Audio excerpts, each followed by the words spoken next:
D'après les experts de la psychologie positive, le bonheur résulte d'un état optimal situé entre niveau de talent et défi à relever. Imaginez un instant que vous n'ayez jamais fait de montagne, ni même escaladé un simple rocher, et un ami vous propose de gravir le Mont Blanc. Par fierté ou par goût du défi, vous allez accepter, mais aussitôt, l'inquiétude, la peur s'emparent de vous. Le défi est trop important pour votre niveau de talent actuel. La peur a 3 conséquences, ce que nous appelons les 3 F. Freeze, c'est l'inhibition, l'immobilisme total, on ne bouge plus, on est figé. Fly, l'individu s'enfuit physiquement ou psychologiquement, c'est la démission, le retrait, on se met hors du jeu. Fight, c'est le combat, le début de la violence, déclenché par la colère. Notre éducation nous a souvent conditionnés à fonctionner sur la peur. Peur de l'échec, de la sanction, de manquer, de perdre, du jugement, de ne pas être à la hauteur. Imaginez une autre circonstance où vous êtes un montagnard aguerri et on vous propose de grimper quelques rochers tout un week-end. Puis un deuxième week-end, et même un troisième.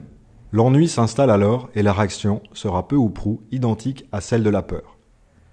Le flow est ce couloir optimal de développement du talent. Il se divise en 2 parties. La première, partie supérieure, est celle du dépassement. Cette zone où l'individu va être à la limite de ses possibilités.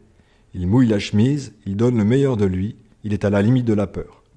Puis la seconde est l'espace d'intégration.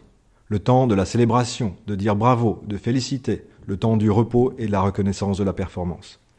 Sans cet espace-temps d'intégration, le talent n'est pas fixé dans la conscience et l'estime de soi ne progresse pas. En revanche, si cet espace-temps est respecté, alors l'individu pourra prendre un nouveau défi et ainsi faire passer celui-ci de potentiel à effectif. Au fur et à mesure de son évolution, l'individu va pouvoir devenir autonome dans son développement et grâce à une discipline personnelle, il va pouvoir se fixer ses propres défis et célébrer lui-même ses victoires. Cet art de développer les talents transforme radicalement le rôle du manager.